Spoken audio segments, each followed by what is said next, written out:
pangalawang chartered flight mula sa pamahalaan. At ngayong araw na ito, no, aabot na ng nasa 1,000, 1,000 ang naiuwi ng pamahalaan.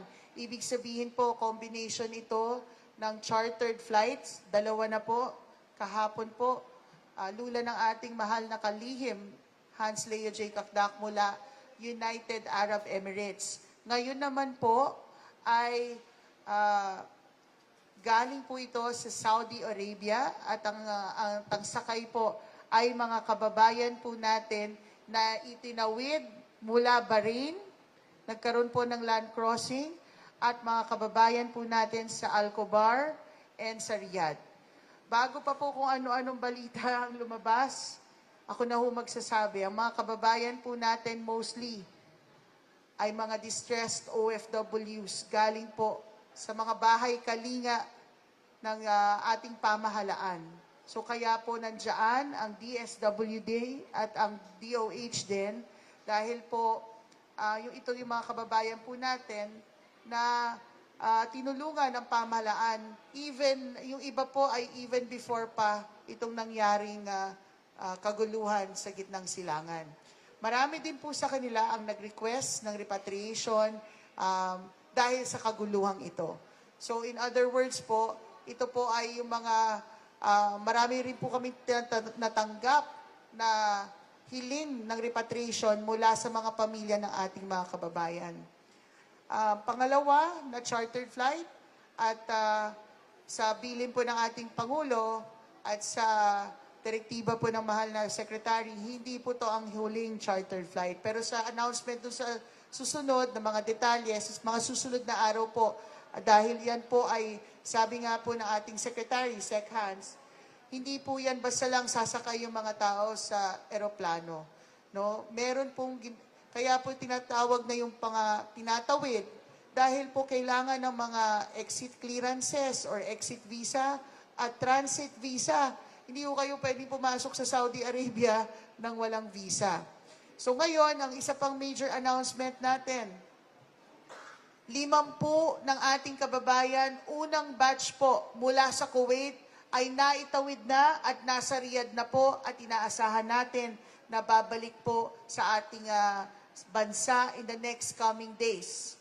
Ito po ang combination ng efforts ng ating pong one country team, ng DFA, DMW at OWA. Ang ginagawa po natin, as much as possible, kung makakakuha tayo ng commercial flights, no?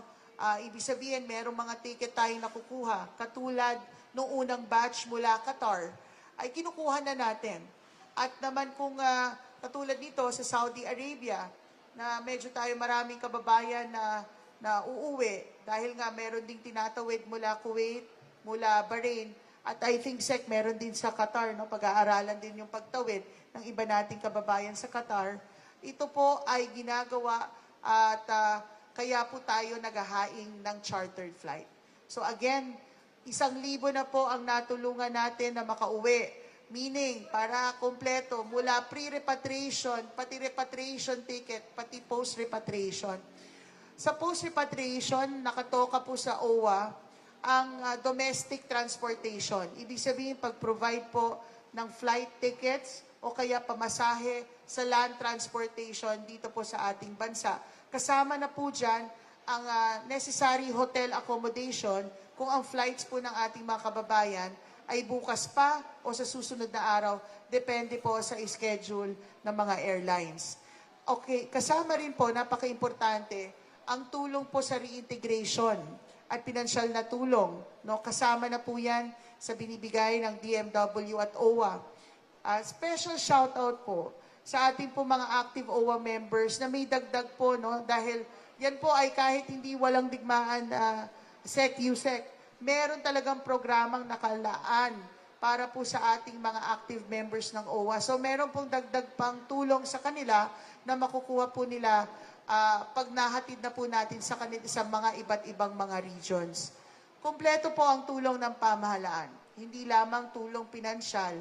No, nandiyan na rin po, mamaya po i-discuss po ni USEC Global naman yung sa kalusugan Sa DSWD naman po, meron silang mga psychosocial counseling at tulong din, no?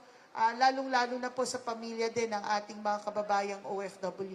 Yan po ang bili ng ating Pangulo.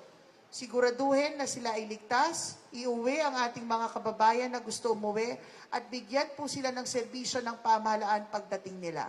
So in the next coming days, what you can expect is katulad ng nakita nyo ngayong linggo, araw-araw na darating ang mga commercial flights at later on, magkakaroon ng anunsyo si Sec Hans patungkol sa susunod na charter flight mula po sa Gitnang Silangan. Yun lang po muna at maraming salamat po.